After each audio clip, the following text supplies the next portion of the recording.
It's a peculiar human impulse, isn't it? This deep, almost primal desire to find a map of the soul written on the contours of the face. In the year 1883, a moment poised over a century before what we might now, with a certain trepidation, consider a point of no return for our species. A man of immense intellectual reach, Sir Francis Galton, first cousin to the monumental Charles Darwin, became consumed by this very idea. He wondered if he could somehow peel back the layers of individual uniqueness to perceive a common truth beneath. He was particularly fascinated by those society had labelled as criminals. Were there, he pondered, distinct, identifiable features, a particular set of the jaw, a slope of the brow, a configuration of the skull, that consistently mark them out from the rest of us? What was the shared, spectral signature that united them? His method was one of elegant simplicity, yet it held a profound, almost alchemical power. He would take photographs, many photographs of different faces, and superimpose them one upon the other. The thinking was that through this delicate, ghostly layering, the idiosyncratic quirks of each individual face would fade into a blur. They'd be averaged out, allowing a single, composite portrait to emerge from the ether.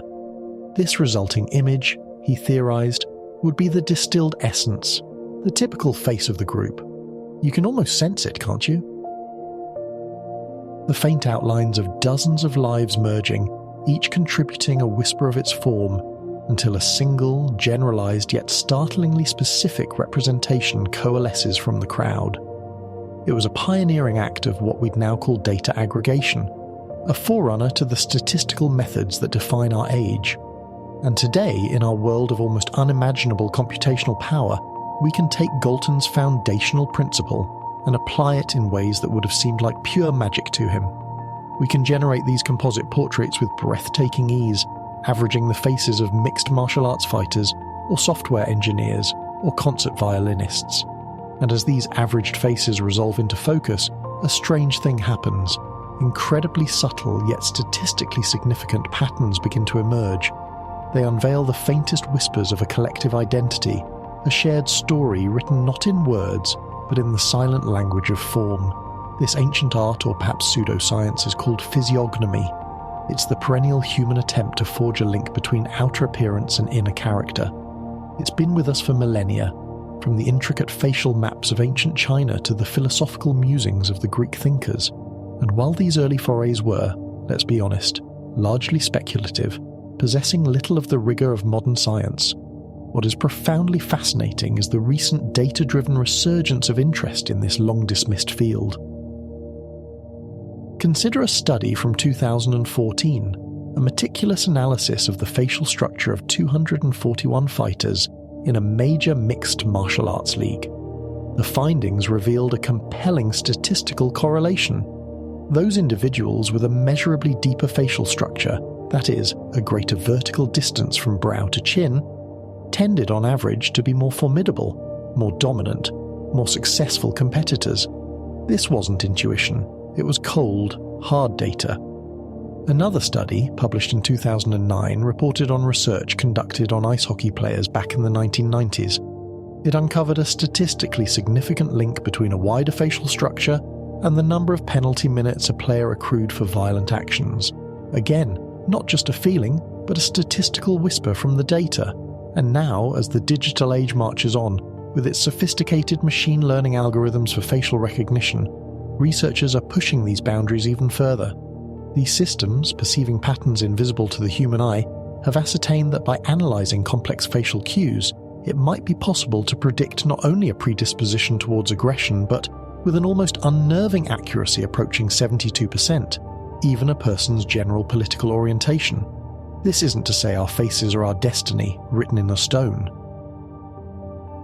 But it does suggest that the subtle interplay of our genetic blueprint and our lived experience holds a far richer repository of information than we ever imagined. The man who conceived of this, Francis Galton, was a true polymath, an intellectual titan. He was a geographer, an anthropologist, a sociologist, a meteorologist, a statistician, the founder of differential psychology, and a pioneer in psychometrics. And as I mentioned, he was the first cousin of Charles Darwin. It seems an almost supernatural coincidence, doesn't it? That two such towering intellects destined to reshape our very understanding of ourselves were so closely related. One can't help but fall into a reverie, pondering the threads of inheritance, the shared ancestral blueprint that gave rise to such world-altering minds. But what if the map wasn't on the face, but written in a language so small, so ancient, that we couldn't even imagine it? A language that required a physicist of all people to predict its very existence. Let us travel now to the year 1944, a pivotal moment in the 20th century, standing 74 years before that speculative point of no return. It was the year Erwin Schrödinger, a name that echoes through the halls of quantum physics, published his profoundly influential book, What is Life? Most people, if they know Schrödinger at all, associate him with his famous cat, the paradoxical creature trapped in a box in a superposition of being both alive and dead. It was a thought experiment he devised to satirize the strangeness of the emerging Copenhagen interpretation of quantum mechanics. But to reduce Schrödinger to a mere thought experiment is to profoundly misunderstand his stature. He was one of the primary architects of quantum mechanics, a Nobel laureate, and an intellect of truly colossal proportions. And so, yes, Schrödinger, the physicist, wrote a book about biology. It was his attempt to explain life's most fundamental processes from a physical perspective. And within the pages of this visionary work, he made a prediction of epoch-making significance. He posited that the physical carrier of hereditary information must be an aperiodic crystal. This was a revolutionary idea. Unlike a normal crystal with its perfectly repeating ordered structure, this molecule, he argued, would be non-repeating. Its structure would be profoundly complex, highly specific, a perfect medium for encoding vast amounts of information. At the time, science hadn't yet pinpointed DNA as the carrier of heredity, nor was it understood how traits were passed from parent to offspring. Schrödinger, with a physicist's intuition for information and order, reasoned that the aperiodic nature of this hypothetical crystal would allow it to encode an almost infinite number of possibilities using a relatively small number of atoms. It was an insight of breathtaking brilliance. Years later, Francis Crick and James Watson, with their discovery of the double helix structure of DNA, would confirm Schrödinger's theoretical assertion, an achievement that earned them the Nobel Prize, and it's a fascinating footnote to history that both Crick and Watson later credited Schrödinger's little book as a crucial source of inspiration that ignited their quest. This molecule, DNA, is an extraordinarily robust thing, despite its intricate complexity. It can withstand being boiled. It can lie dormant in the Earth for millions of years. Scientists have successfully sequenced DNA that is an astonishing 2 million years old, a faint whisper from a deep geological past. It is the universal constant in almost all terrestrial life, the master code, the instruction manual that dictates how organisms develop and function. Within its spiraling coils lies the information that determines your potential height, the shade of your skin, the colour of your eyes, the density of your bones, your metabolic rate, and an almost endless array of other characteristics. It's like a long, exquisitely precise tape of instructions, an algorithm of unparalleled complexity that codes for the production of proteins, the fundamental building blocks and machinery of every living thing. But it's crucial to understand that it doesn't work in a simple, one-to-one fashion. There is no single gene for the length of your nose, for example. Most traits are polygenic, the result of the subtle interplay of many different genes. Nevertheless, certain diseases do arise from disruptions within a single gene, and in our era, the formidable power of artificial intelligence, of neural networks trained on vast genomic datasets, is dramatically accelerating our ability to diagnose such conditions. These systems can now pinpoint specific genes that may be the cause of a rare illness, allowing for quicker, more precise, and more effective treatments. This is the work of data scientists, the architects and engineers at the forefront of this revolution. The applications of data science, of course, extend far beyond biology. They are the invisible engine driving self-service systems in commerce, the control systems for autonomous vehicles, the intelligent algorithms that curate your music playlists. Indeed, the very structure and flow of the monologue you're experiencing now could, in a not-so-distant future, be augmented by a sophisticated neural network. The potential is virtually limitless.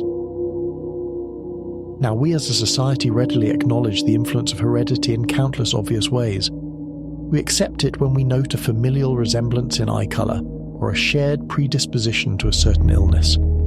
Yet, this easy acceptance often hits an invisible wall the moment the conversation turns to something as personal as our own personality, our psychological makeup, our behavioural patterns. It's as if a deep-seated resistance descends, rigidly separating the biological from the psychological. We accept that genetics dictates the development and function of the brain, the very organ that gives rise to our thoughts, our emotions, our consciousness. But an astonishing number of people sincerely believe that psychology, the study of the human mind, can have no meaningful connection to genetics. This, it turns out, is a profound misconception. The very genesis of this extended exploration was a remarkable book published in the year 2018 by the eminent American-British psychologist and geneticist Robert Plomin. The book is called Blueprint: How DNA Makes Us Who We Are. Plomin dedicated over 3 decades to the research and writing that culminated in this volume. It is the magnum opus of his career, and to grasp the weight of his propositions, it's essential to appreciate that Plomin is no fringe academic. He is a towering figure, celebrated for his pioneering work in twin studies and his foundational contributions to the field of behavioural genetics. In a 2002 review, he was ranked as the 71st most cited psychologist of the entire 20th century. Even though his book was an almost instant bestseller, I confess I deliberated for a considerable time about whether I should produce this monologue at all. You see, the uncomfortable truth is that certain findings from his research have, in the past, provoked such an aggressively hostile reaction among parts of the American academic community that he ultimately felt compelled to relocate to England. For my part, I find nothing malicious or ideologically unsound in Plomin's rigorous scientific inquiries. He presents as a kind, earnest individual, dedicated to the pursuit of objective truth. And in the pursuit of scientific understanding, we are sometimes confronted with truths that may be deeply unsettling to our ingrained beliefs. Science, after all, simply tells us how things are. It does not prescribe how things ought to be. And the insights in this book fundamentally challenge many deeply held assumptions about your own experiences, your capabilities, and your understanding of life itself. It takes many of these beliefs and, through the lens of data, stands them squarely on their head. The ultimate decision, of course, rests with you, the listener, to determine how to integrate this information into your worldview. I fully anticipate that for many this discussion will evoke strong emotions, perhaps discomfort, or even anger. Yet, I wouldn't have embarked on this if I were not convinced that much of what is discussed will resonate profoundly with a significant portion of the audience, and for others still, it may even offer an unexpected, quiet sense of relief.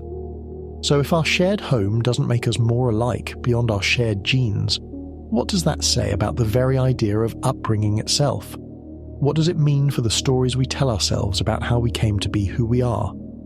Let's journey to the year 1961, 57 years before our hypothetical point of no return. In a maternity ward, an exceptionally rare event transpired: the birth of monozygotic triplets, 3 male infants, perfect genetic clones of one another.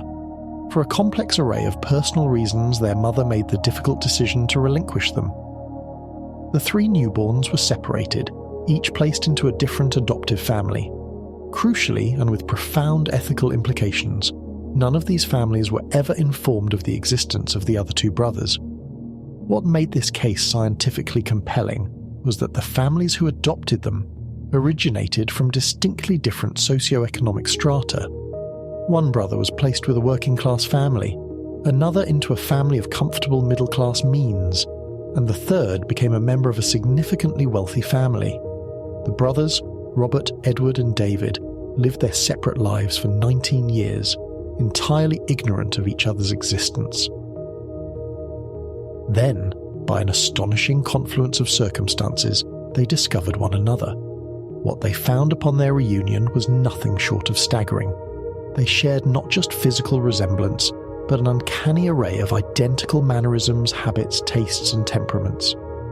Their preferences were so similar it bordered on the surreal. They favoured similar romantic partners, smoked the identical brand of cigarettes, and would often begin to utter the same words simultaneously. All three also suffered from impaired vision, and tragically each had experienced significant challenges with their mental health. What remained unknown to the families for years was the secret surveillance that had been part of the arrangement.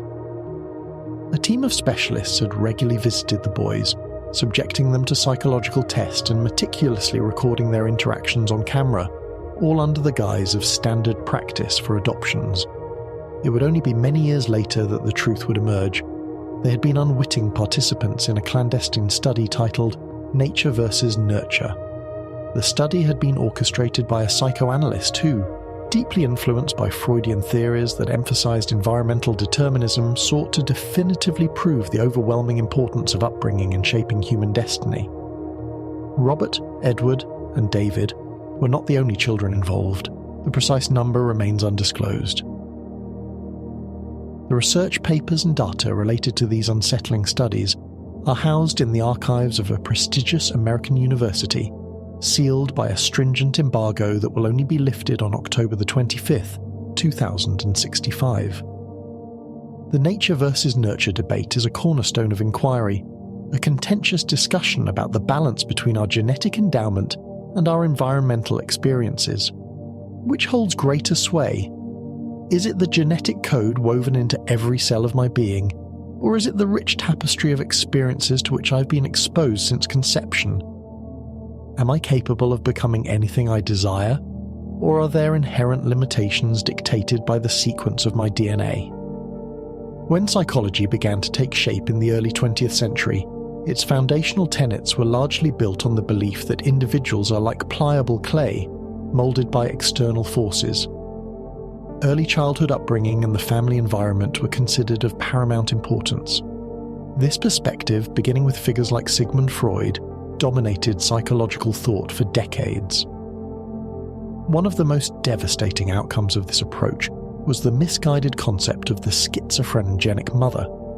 This flawed theory posited that schizophrenia was caused by a mother's perceived coldness or lack of affection. Imagine the immeasurable anguish and crushing guilt inflicted upon countless mothers from the 1960s onwards, a deeply unjust and scientifically unsound burden of blame. Thankfully, with the advent of genetics, this viewpoint began to falter. Rigorous psychogenetic research soon demonstrated unequivocally that it was simply not possible to cause schizophrenia in an individual who was not already genetically predisposed to the condition. This was a monumental, paradigm-altering revelation. You might reasonably ask, how do we differentiate between what is genetically influenced and what is not? The answer lies primarily in twin studies and adoption studies. In twin studies, researchers compare monozygotic identical twins who share 100% of their DNA with dizygotic fraternal twins who share approximately 50%. In the case of schizophrenia, the results were stark. If you have an identical twin with schizophrenia, your own probability of developing the illness is a striking 50%. If your sibling is a fraternal twin, the risk is substantially lower, not exceeding 15%. And, critically, if you have an adopted sibling with schizophrenia with whom you were raised, your likelihood of developing the condition remains entirely unaffected, despite sharing an identical upbringing. This stark difference unequivocally underscores the powerful role of genetic predisposition. The year 1990, a mere 28 years before our point of no return, heralded the commencement of one of the most ambitious scientific undertakings in history, the Human Genome Project. At a cost of a staggering $3 billion, its goal was nothing less than the complete deciphering of the entire human DNA sequence. By 2003, an astounding 85% of the genome had been mapped. Despite the vast diversity we perceive among ourselves, approximately 99% of the 3 billion chemical base pairs that constitute the human DNA sequence are identical for every human being on the planet. This profound shared inheritance underscores our fundamental unity. Yet, this also means that between any two individuals, there exist approximately 30 million base pairs that subtly differentiate us, accounting for the astonishing spectrum of human variation. Everyone readily accepts that the environment influences who we are. However, far fewer people grasp the critical importance of the subtle differences embedded within our DNA. Robert Plomin, in his seminal work, reiterates a central provocative argument. The singular, most consistent and most profound source of systematic psychological differences between individuals is not the environment, it is our DNA.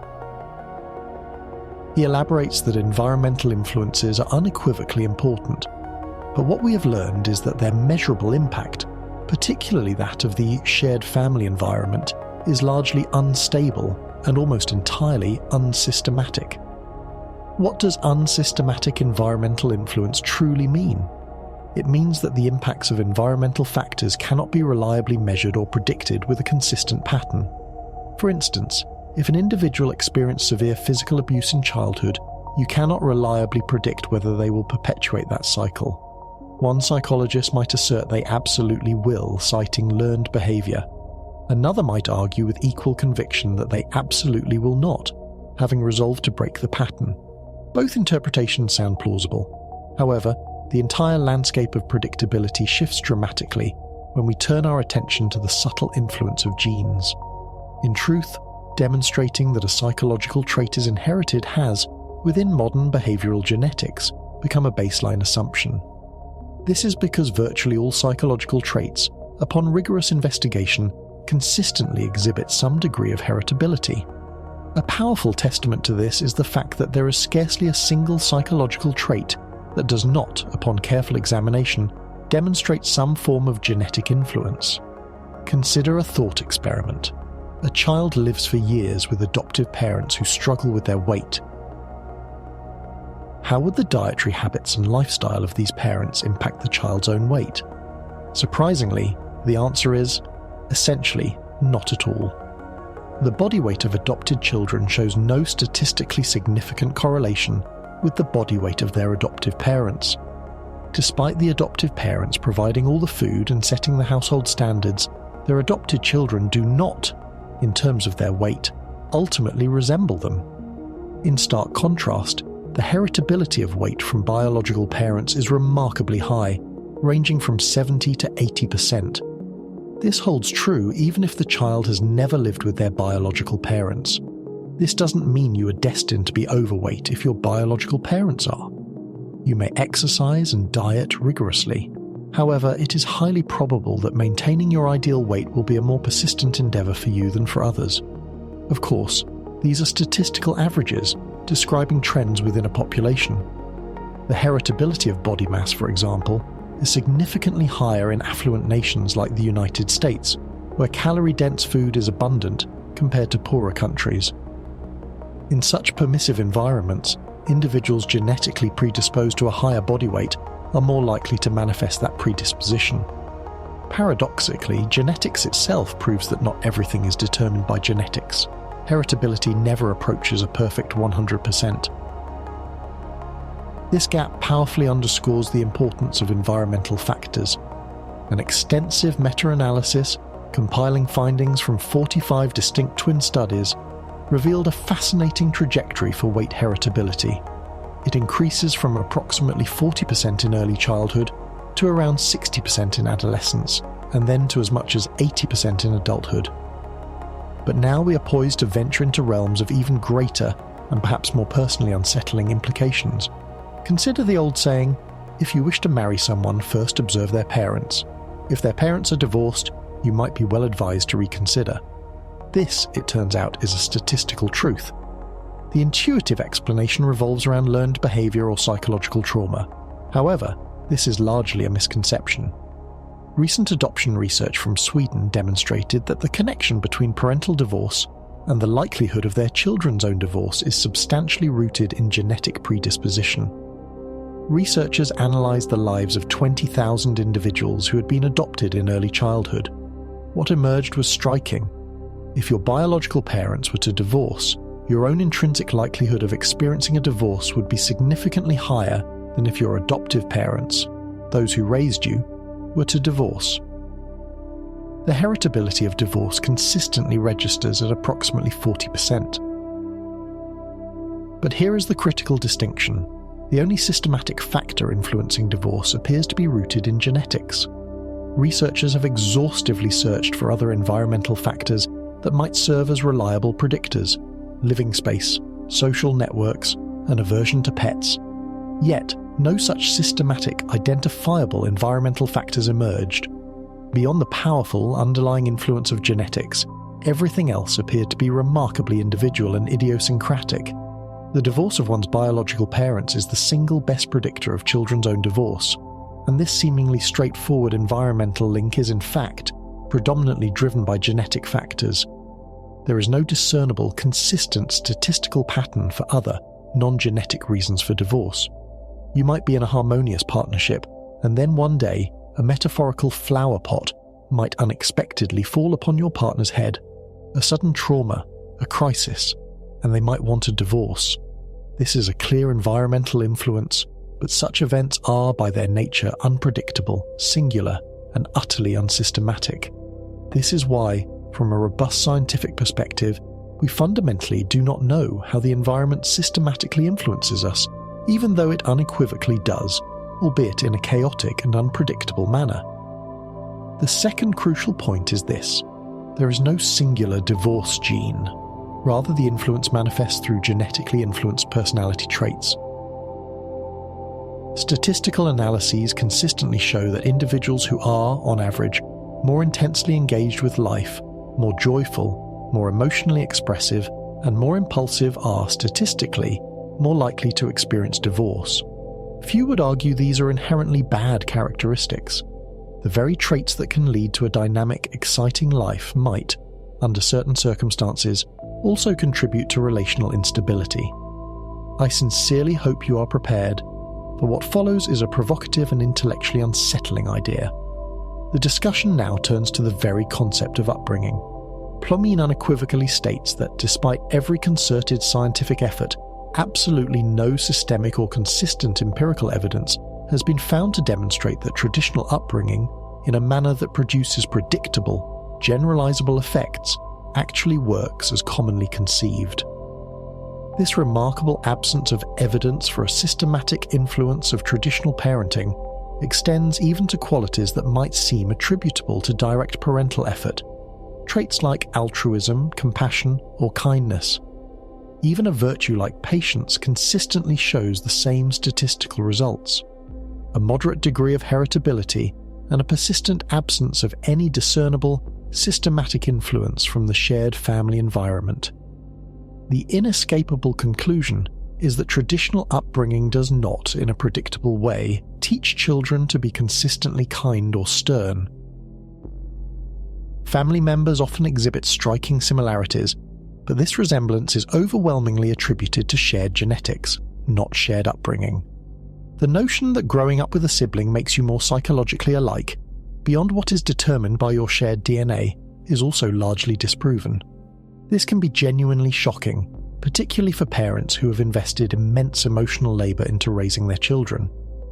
I have such parents, and it is personally difficult for me to reconcile myself with the notion that their loving upbringing may not have exerted a measurable, systematic influence on the core of who I have become.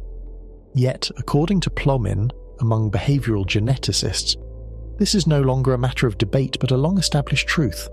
For decades, these researchers have been painstakingly searching for anything that could be identified as a robust systematic influence of the external environment on individual psychological differences after controlling for genetics. So far, their search has been largely in vain.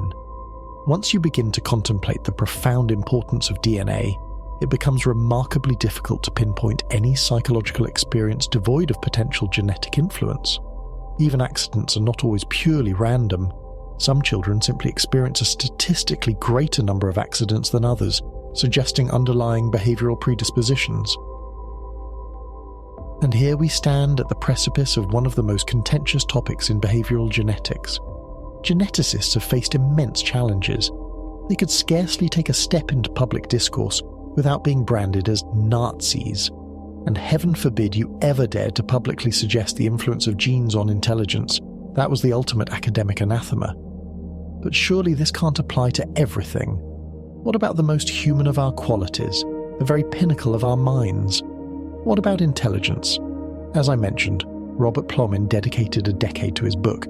It consumed an exceptionally large proportion of his life, but he openly admits to another, more personal reason for the protracted duration. It was, quite simply, fear. For a considerable period, he recounts, studying the genetic origins of behavioural differences was simply too dangerous. I'm not entirely certain what led him to conclude that it is now safe. The very same individuals who, often mistakenly, attribute to Nietzsche the role of an ideologue of an Aryan race, despite his writings explicitly condemning anti-Semitism, are precisely the kind of people who would, without ever truly reading or comprehending Plomin's work, metaphorically wish to string him up. Let us cast our intellectual gaze back to 1871, a century and 47 years before our point of no return. In this year, Charles Darwin published The Descent of Man. In this profound treatise, Darwin, building upon the work of his cousin Francis Galton, asserted that human character traits and psychological characteristics are, like our physical attributes, subject to inheritance. In a prescient yet undeniably controversial section titled Natural Selection and Civilized Nations, Darwin penned observations that would later be tragically misapplied. He concluded that natural selection appeared to be largely inactive in what he termed civilized societies. He wrote, and I quote, "Among savages, the weak in body or mind are soon eliminated. We, on the other hand, civilized men, do our utmost to check the process of elimination. We build asylums for the imbecile, the maimed, and the sick. Thus, the weak members of civilized societies propagate their kind. No one who has attended to the breeding of domestic animals will doubt that this must be highly injurious to the human race." While these words may strike us as unsettling, Darwin went on to write that we must simply resign ourselves to this state of affairs. He reasoned that to neglect the weak and the sick would constitute a far greater moral evil. Crucially, Darwin himself never advocated for the involuntary sterilization or elimination of individuals. Even his cousin, Francis Galton, who founded the field of eugenics, confined his initial proposals to advocating for the public to be educated on matters of heredity, encouraging eugenic marriages aimed at voluntarily improving the human stock. Galton did not call for killing or castration. He spoke of measures akin to what has been observed in some contemporary societies, such as Singapore, where governments might offer financial incentives to highly intelligent individuals who choose to marry. But, you might protest, is this not merely a cultural factor? Surely genetics plays no substantial role in such complex societal decisions. Well, I confess, I once held a similar view. As it turns out, the answer is far more complex. But before we delve into that, let us first establish what we mean by intelligence. According to the broad consensus, intelligence can be defined as the capacity to reason logically, to plan, to solve problems, to think abstractly, to comprehend complex ideas, to learn quickly from experience, and to convert that experience into actionable knowledge. There are a multitude of distinct cognitive abilities, such as verbal prowess and spatial reasoning. However, it is a statistically significant phenomenon that if an individual possesses a high degree of proficiency in one such ability, they are more likely to possess a high degree of proficiency in another. People often mistakenly believe they are exclusively adept in either the humanities or the sciences, but rarely both. In truth, if an individual demonstrates strong aptitude in literature, they are statistically more likely to also demonstrate strong aptitude in mathematics. Intelligence tests typically comprise a battery of verbal and non-verbal subtests, the results of which are aggregated into a single score, the IQ, or intelligence quotient. I was genuinely surprised to learn that IQ is the single most extensively studied psychological construct in history. Its robustness and predictability have been scrutinized for over a century.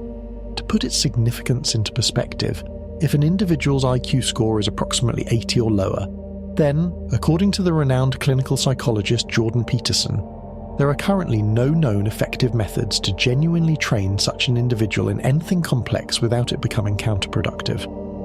Moreover, Peterson states that no scientifically validated methods exist to substantially increase one's fundamental cognitive abilities.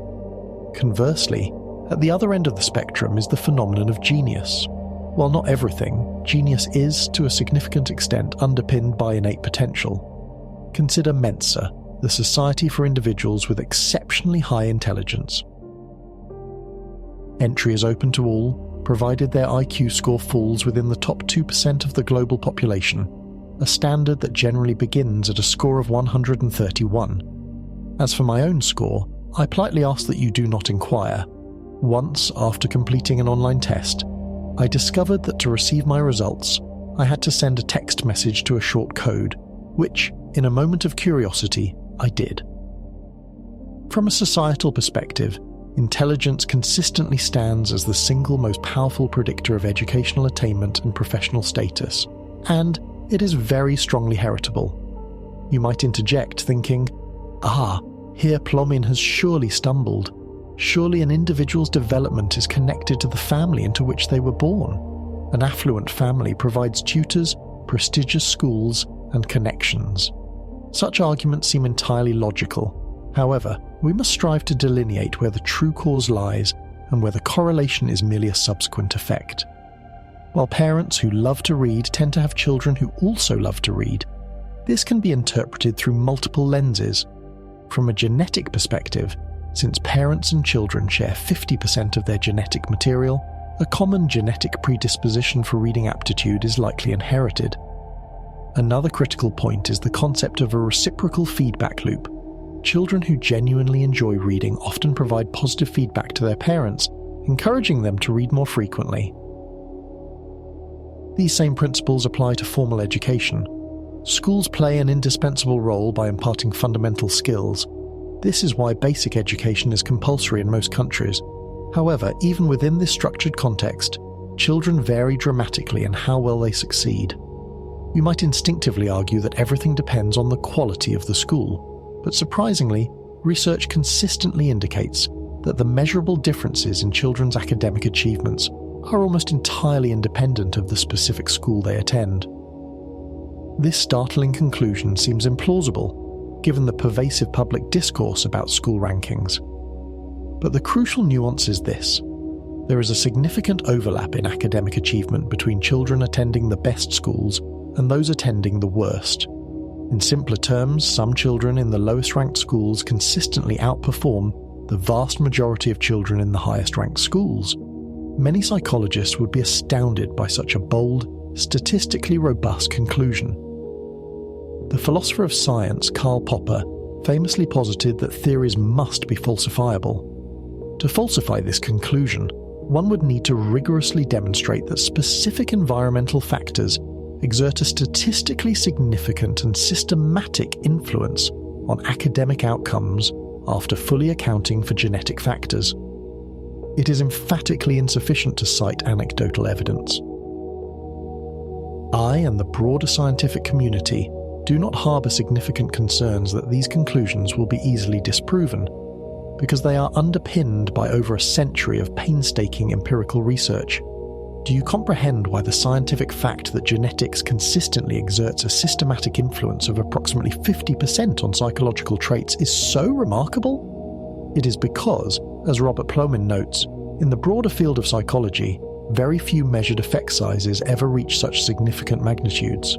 For example, it might seem obvious that boys and girls exhibit differences in academic performance. Yet, in reality, sex differences account for less than 1% of the total variance. If the only piece of information you possess about a child is their gender, you know virtually nothing of predictive value about their academic success. Another example concerns classroom size. It is a widely held belief that children learn more effectively in smaller classes. This premise is true. Individual attention is beneficial. But what is the actual statistical impact? It accounts for approximately 1% of the total variance. These examples highlight just how substantial a 50% genetic influence truly is. In 1982, 36 years before our point of no return, the evolutionary biologist Richard Dawkins published his revolutionary book, The Extended Phenotype. This seminal work produced a fundamental shift in our perceptions of the function and power of genes. To express its central thesis simply, a phenotype is the observable manifestation of a gene. It is the organism itself, your kidneys, your muscles, your hair, your brain.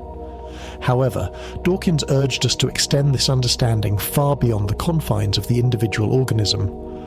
The profound idea of the extended phenotype is that the concept should expand to encompass all the causal effects that a gene exerts on its surrounding environment. The more an organism influences its external environment, the richer its extended phenotype becomes. Consider the genes of an influenza virus, which manipulate a human being by inducing sneezing, thereby ensuring the virus's transmission. Or consider the genes of a beaver, which compel it to build dams that profoundly alter surrounding landscapes. Our homes, our domesticated animals, our automobiles, our tools, our weapons, virtually everything that results from the purposeful activity of humanity, all of this, Dawkins would argue, constitutes an extension of our collective phenotype. This is how our genes manifest themselves in the external environment. Your phenotype is not merely your eyes, but also the eyeglasses you wear. Even the audacious spacecraft voyaging beyond our solar system are, in this sense, the result of the long, far-reaching hand of our genes. But enough about that for now. What I want to convey is that the often cited figure of 50% heritability for intelligence is merely a statistical mean. The reality is more dynamic. Specific academic skills, such as reading and mathematics, exhibit an even higher heritability, approaching 70%. But within these averages lies another layer of complexity. This suggests we become more ourselves over time. But what if the very genetic traits that make us successful in our modern world are, from an evolutionary perspective, leading us down a perilous path? How do you instinctively believe heritability changes with age? Does it increase or does it decrease? The most common response would likely be, it must decrease. The reasoning is logical. As we age, the cumulative influence of the environment grows. This seems a perfectly reasonable assumption. However, the crucial insight is that the environment is not something that merely happens to you passively. It is, to a significant extent, something you actively shape, select, and create. A prime example of the extended phenotype at play. While no single psychological trait exhibits less genetic influence with age, the domain in which heritability demonstrates the most dramatic increase is cognitive abilities.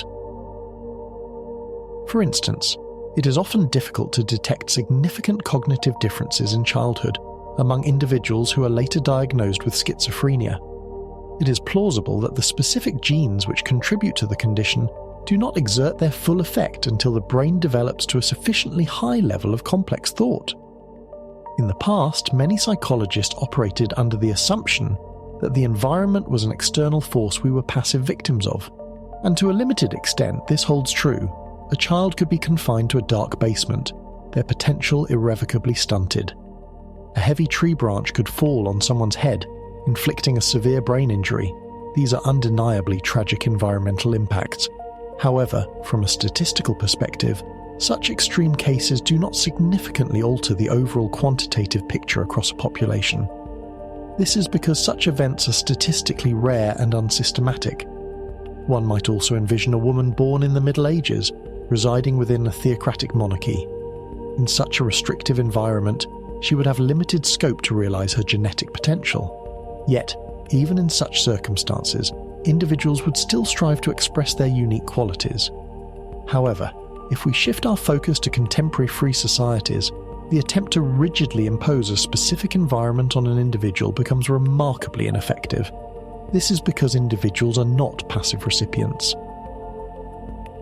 Instead, they actively perceive, interpret, select, modify, and create environments that are congruent with their inherent genetic predispositions. Here is a vivid example.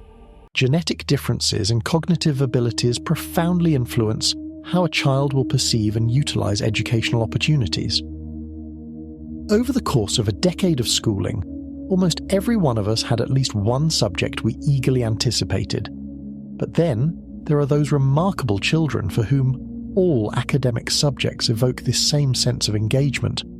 These children, driven by their innate predispositions, will absorb knowledge like sponges. They will voraciously read books beyond their curriculum, pursue stimulating hobbies, and tend to choose friends who are genetically similar in terms of intellectual curiosity. In this way, the individual enters a powerful, self-reinforcing positive feedback loop, a virtuous cycle where their experiences increasingly align with who they are by nature. Thus, a paradoxical situation emerges. We often state that the heritability of intelligence is approximately 50%, but this average obscures how heritability dynamically strengthens throughout life.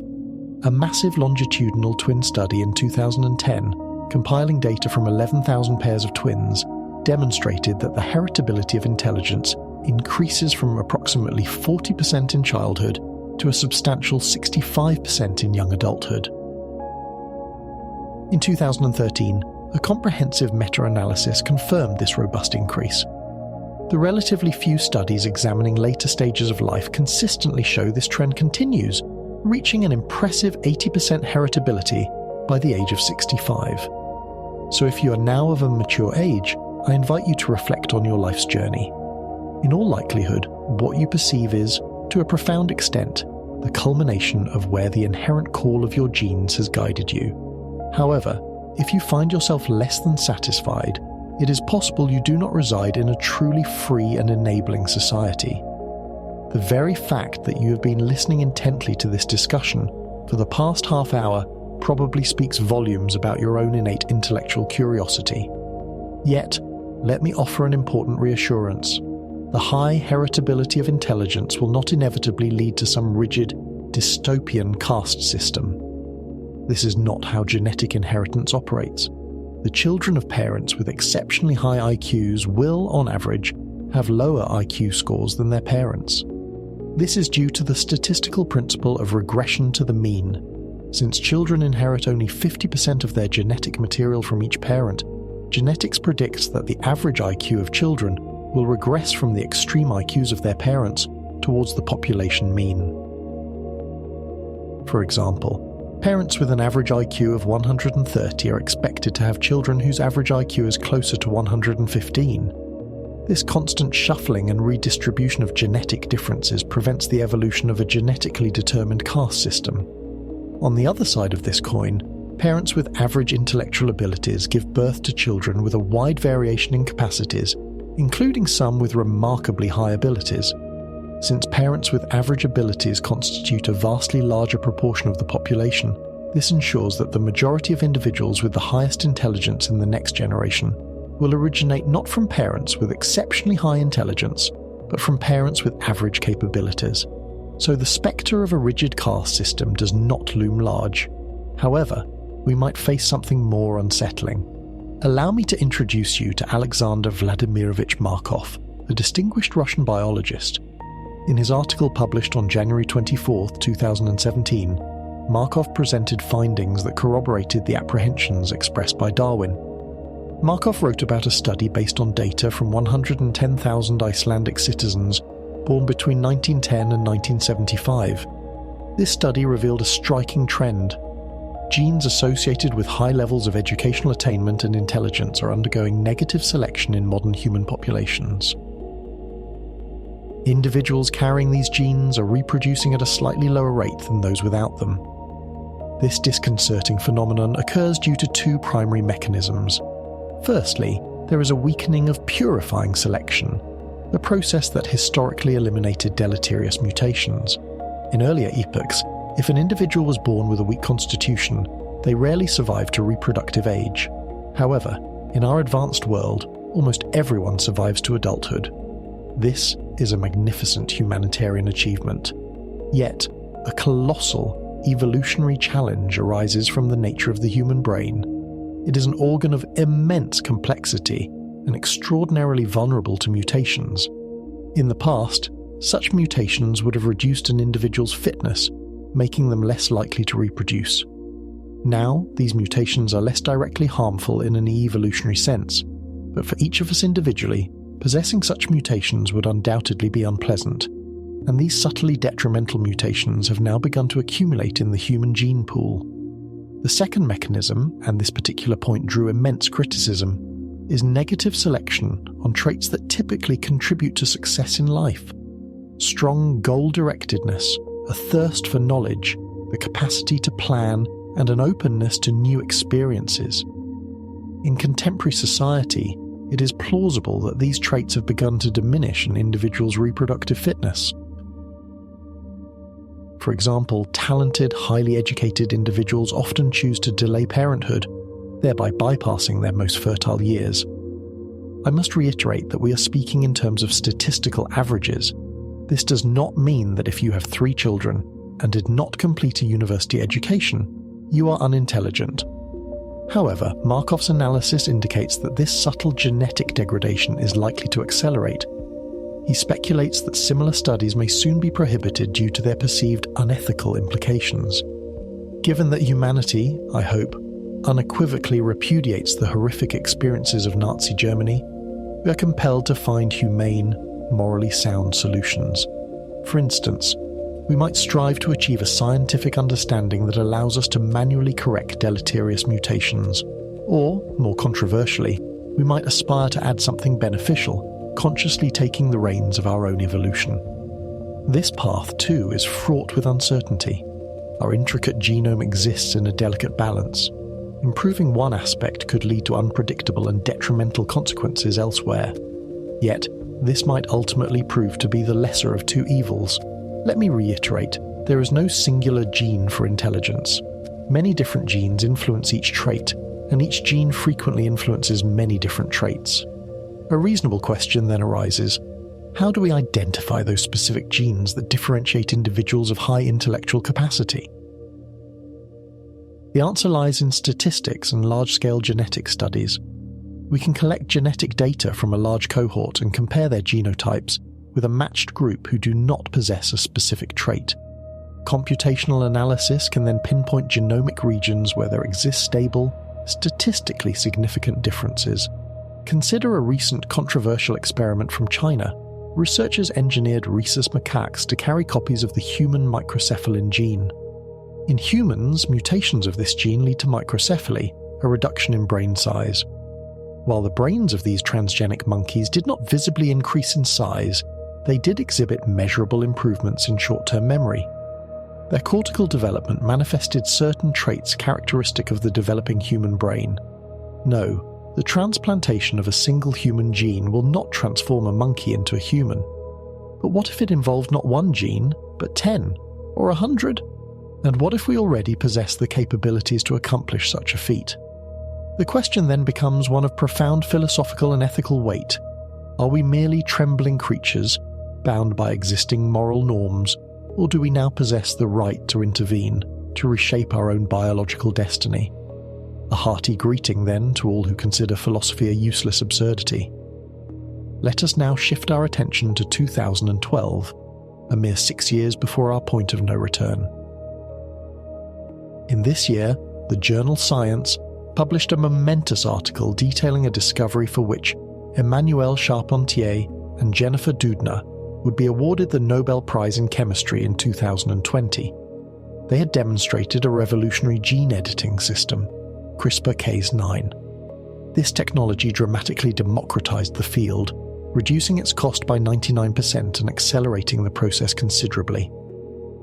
Now, almost any competent researcher with a reasonably equipped lab can, in theory, edit almost any desired segment of DNA. Indeed, online marketplaces even offer rudimentary DIY kits for conducting such experiments. As you absorb all this, a reasonable question might arise. Why are children from the same biological parents so remarkably different? One sibling might be introverted, another extroverted. One might excel academically, another struggle. Well, firstly, heredity can be complicated by unique environmental factors. But more fundamentally, while genetics makes siblings approximately 50% similar, it also makes them 50% different. Indeed, before rigorous genetic research, it was a profound enigma why children raised in the same family could exhibit such striking differences. For example, if one of a pair of non-identical siblings is diagnosed with schizophrenia, the risk for the other sibling is about 9%. This is higher than the general population risk of 1%, but a substantial difference compared to the 50% concordance rate for identical twins. Similarly, for intelligence, the correlation between non-identical siblings is approximately 0.4, indicating substantial shared influence but also considerable individual variation. From one perspective, traditional psychology had no difficulty explaining why siblings were similar. They were products of their upbringing. If a child was problematic, the parents were blamed. However, from the opposite perspective, it was exceedingly difficult to explain why brothers and sisters could be so different. The average difference in IQ scores between any two siblings is approximately 13 points, not drastically far removed from the average difference of 17 points between two randomly selected individuals.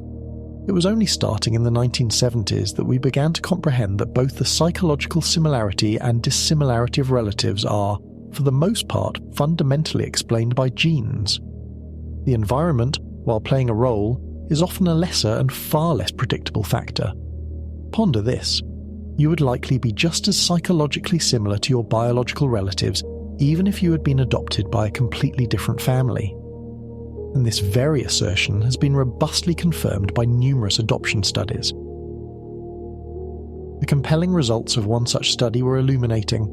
At 8 years of age, adopted siblings exhibited a correlation in their intelligence scores of 0.25 with their biological siblings. 10 years later, the correlation had dropped to 0. This again demonstrates the consistent pattern. Heritability for cognitive traits increases from childhood into adulthood. Genetic studies of twins further reveal that the impact of the shared family environment is not only statistically random and unsystematic, but also unstable, not consistently enduring over time. In this profound sense, the systematic, stable, and truly long-lasting source of who we are is our DNA. Therefore, if you wish to find yourself, perhaps it is worth taking a closer look at your biological relatives, or even reconstructing your genealogical family tree. Someone might interject, but what about situations where a parent consistently treats one child well and another poorly? Surely such differential treatment would influence their development. We do possess studies that demonstrate a correlation between negative parental treatment and the increased likelihood of depression in children. There, you might argue, is a clear, systematic factor of environmental influence. And here, it pains me to articulate this perspective, but we are compelled to ask, where lies the true cause and where the effect? Why do parents consistently treat one sister kindly and another poorly? It is often, research suggests, because the children themselves differ genetically in ways that elicit different parental responses. This is not always the sole explanation, but the differences in how negatively parents treat their children may often be a consequence of the child's genetically influenced temperament, rather than a primary cause of their psychological state. One sister might be predisposed to being more cheerful and resilient, naturally receiving more positive feedback. The other, by virtue of her genetic predispositions, might be more prone to irritability or melancholy from a very young age. Many fundamental personality traits manifest from the earliest stages of childhood. I know how unsettling this sounds. How can one even imply that a child bears some responsibility for their parents' poor treatment? Plomin himself expressed his profound disquiet at some of these findings. He writes that upbringing and the environment do influence us, but they do so in ways that are highly individualized and ultimately unpredictable. Even among identical twins, there are those who exhibit significant differences. However, neither their parents nor their closest friends can consistently explain the origins of these differences. In short, it often comes down to pure chance. But chance is not as simple as you might perceive. It is astonishingly frequent how often biographies pinpoint such chance occurrences as the pivotal moments that determine the entire trajectory of an individual's life.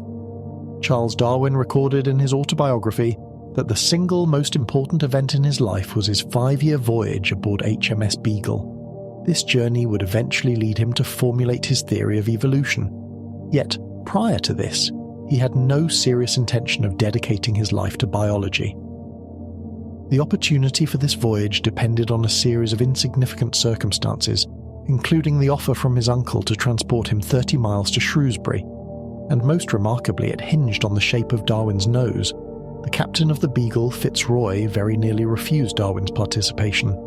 Fitzroy was a fervent adherent of physiognomy and was convinced that the configuration of Darwin's nose indicated an absence of sufficient energy and determination. Well, Darwin later wrote, during the voyage, the officers became convinced that my nose had spoken falsely. I particularly appreciate Robert Plomin's paradoxical statement. Parents are important, but they are not important. This encapsulates a fundamental truth. The relationship with one's parents remains, for virtually every human being, the most important and formative relationship in a child's life. However, children are not merely little lumps of clay that can be sculpted according to a parent's desires. Furthermore, a substantial portion of what transpires in children's lives is connected to random events that parents simply cannot control. The good news is that in the long term, the specific impact of these often stressful experiences does not consistently carry lasting significance for core personality traits. This is because the influence of individual experiences is generally not stable over extended periods. Following difficult events, some children recover their emotional equilibrium sooner than others, but in the vast majority of cases they all eventually return to their inherent genetically influenced trajectory. You might attempt to meticulously sculpt your child into an idealized version of yourself. However, Plomin's research suggests you are unlikely to achieve lasting success if your efforts run counter to their fundamental genetic being. If you persist, you run a significant risk of irrevocably damaging your relationship with them. Instead, you could, far more effectively, help them understand what genuinely interests them and what they naturally excel at. People derive immense satisfaction from doing things they are inherently good at. This is not an argument for absolute permissiveness. The emphasis is on a different understanding. It suggests you should find contentment in the fact that your children are, by virtue of genetics, approximately 50% your copies. And you must also embrace the truth that for the other 50% they are inherently distinct. By embracing this, you can most effectively help them become who they are truly meant to be. Plomin concludes his work with a powerful message. I hope that this is a liberating message, one that should relieve parents of the pervasive worry, the crushing anxiety, and the undeserved guilt that have been heaped upon them by accusatory theories of socialization and countless prescriptive parenting books. These theories can instill a crippling fear that one misstep could irrevocably doom a child's future. Furthermore, Plomin addresses the importance of fostering tolerance towards others and ourselves within the context of the immense influence of genetics. But he also clearly states that DNA is not a predetermined fate. It is not an excuse to abandon personal attempts to change one's life. Genes, he declares, are not destiny. They are a blueprint, not a prison sentence. Returning now to where this monologue began, with Erwin Schrödinger's What is Life, a work that so powerfully inspired Crick and Watson, I want to share that this very same book also spurred me to produce a monologue on the enigmatic nature of consciousness. You might ask, how could a text by a physicist focused on biology be connected to such a metaphysical concept? The truth is that Schrödinger harbored a deep interest in philosophy.